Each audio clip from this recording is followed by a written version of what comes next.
জুলাই এবং আগস্টের যে আন্দোলন, এটা যে সম্মিলিত একটা আন্দোলন ছিল সেটাকে অস্বীকার করবার সুযোগ নেই। একই সাথে এই আন্দোলনের নেতৃত্বে ছিল তরুণরা, ছাত্ররা। সেটাকেও যদি কেউ ভুলে যাবার চেষ্টা করেন বা ভুলিয়ে দেন জাতিকে, সেটা হবে জুলাই এবং আগস্টের যে আন্দোলন তার সাথে গাদ্দারি করার শামিল।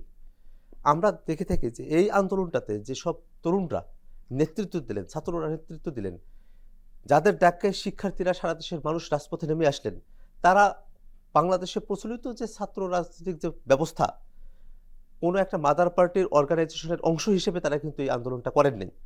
তারা নিজেরা স্বনির্ভর থেকে নিজেদের যোগ্যতা দক্ষতার উপরে ভিত্তি করেই তারা এই আন্দোলনটাতে নেতৃত্ব দিয়েছেন।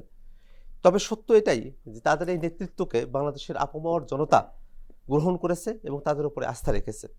সেদিন কাউরান বাজারে আমি যখন একজন সবজি বিক্রেতার সাথে কথা বলছিলাম, তিনি এই কথাটা বলেছিলেন যে, বাবা, আপনারা হাসিনারে খেদাইতে পারছেন, আপনারাই পারবেন নতুন এক বাংলাদেশ গড়তে। এই যে তরুণদের প্রতি মানুষের যে আস্থার জায়গাটি আছে, সে আস্থার জায়গাটা হয়তো কারোর জন্য বিব্রতকর পরিস্থিতি তৈরি করছে। এই কারণেই তারা হয়তো তরুণদের বিরুদ্ধে নানা ধরনের কথা বলবার চেষ্টা করছেন। এটা ঠিক যে আমাদের তরুণরা যদি বিপদগামী হই, তাহলে অবশ্যই আমাদেরকে সংশোধনের আওতায় নিয়ে আসবার জন্য রাজনৈতিক দল থেকে শুরু করে নিয়ে বাংলাদেশের সুশীল সমাজ, বাংলাদেশের যে কোনো নাগরিকের অধিকার আছে আমাদের সমালোচনা করবার, এবং আমাদেরও কর্তব্য, আমরা মনে করি সমালোচনাকে মাথা পেতে নিয়ে সেটাকে আমরা কার্যে পরিণত করব। কিন্তু একই সাথে সেই সমালোচনার জায়গায় যদি সমালোচনা না হয় সেটা বিষোদাকারে পরিণত হয়, তাহলে এটা গোটা জাতির সঙ্গে একটা তামাশার জায়গা হিসেবে প্রতীয়মান হবে। এখন প্রশ্ন হলো যেটা, সেটি হলো যে এই তুচ্ছ-তাচ্ছিল্য করে শেষ পর্যন্ত লাভ হবে কাদের? যদি আপনাদেরকে তুচ্ছ-তাচ্ছিল্য করে, খাটো করে, বিতর্কিত করে। অভ্যুত্থানের যারা শক্তি, গোটা দেশের মানুষ সকলেই এই অভ্যুত্থানের সাথে যুক্ত। কিন্তু যারা আসলে সামনে থেকে নেতৃত্ব দিয়েছেন, তাদেরকে যদি বিতর্কিত করা হয়, এর মধ্য দিয়ে কিন্তু এত অল্প সময়ের মধ্যে তারা যতদূর অগ্রগতি হয়েছিল সেটাকে খাটো করা হয়, এবং একই সাথে অভ্যুত্থানের স্পিরিটের জায়গাটা আছে সেটাকে ঘোলাটে করে দেওয়া সম্ভব হয় আর কি। এবং যার মধ্য দিয়ে পতিত ফেসিস্টে যারা আছে তারা ফায়দা লুটবার সুযোগটা পান।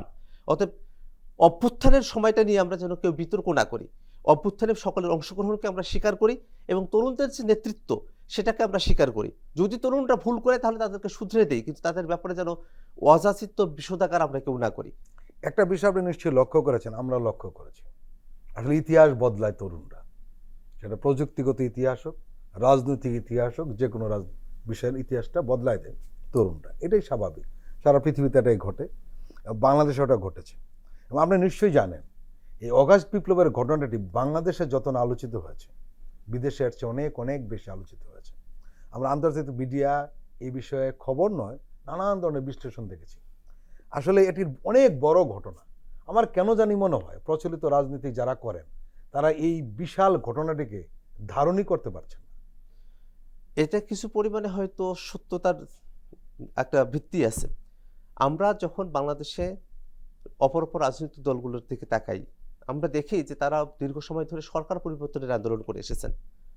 কিন্তু এবারের আন্দোলনে যারা অংশগ্রহণ করেছেন তারা শুধু হাসিনাকে বিদায় দিয়ে ক্ষান্ত থাকতে চান নাই। বাংলাদেশে একটা নতুন বাংলাদেশ হবে, একটা নতুন ব্যবস্থাপনায় এই বাংলাদেশটা পরিচালিত হবে, সেই আকাঙ্ক্ষা থেকেই কিন্তু মানুষ এখানে এসেছেন। এ কারণে বাংলাদেশের মানুষ কিন্তু দেখবেন ইউনূস সরকার, এই সরকারের প্রতি আকুণ্ঠ সমর্থন তারা ব্যক্ত করেছেন। সরকার বিভিন্ন সংস্কার কমিশন গঠন করেছে, মানুষ অধীর আগ্রহে অপেক্ষা করছে যে এই সংস্কার কমিশনগুলো কী ধরনের রিপোর্ট দেয় এবং সেই রিপোর্টের ভিত্তিতে সেগুলোকে কিভাবে ইমপ্লিমেন্ট করা যায়, সেই জন্য মানুষ কিন্তু অধীর আগ্রহে অপেক্ষা করছে। এটা থেকে কিন্তু অনুমেয় যে মানুষ শুধুমাত্র হাসিনাকে বিদায় দেওয়ার জন্য এই আন্দোলনে আসেননি, মানুষ এসেছে বাংলাদেশ রাষ্ট্রটাকে নতুনভাবে গড়বার জন্য। আগামীর বাংলাদেশ সেটা যে একটা নতুন বাংলাদেশ হবে, এই প্রত্যাশার কারণেই মানুষের এই দিকে আসা। অতএব আমাদের যেটা মনে হয়, আপনার জায়গা থেকে আপনি যেটা বলেছেন যে প্রচলিত রাজনৈতিক দলগুলো যদি মনে করে থাকে যে শুধুমাত্র হাসিনাকে বিদায় করে দিয়ে অন্য একটা রাজনৈতিক দল ক্ষমতায় আসবে, এটাই ছিল মানুষের চাওয়া পাওয়া, বিষয়টা কিন্তু সেরকম না। অবশ্যই একটা সুষ্ঠু নিরপেক্ষ একটা নির্বাচনের মধ্য দিয়ে অন্তর্বর্তীকালীন সরকারকে তাদের দায়িত্ব থেকে অব্যাহতি নিতে হবে, কিন্তু তার আগে অবশ্যই প্রয়োজনীয় যে সংস্কারগুলো আছে সেই সংস্কারগুলো করে যেতে হবে। এটা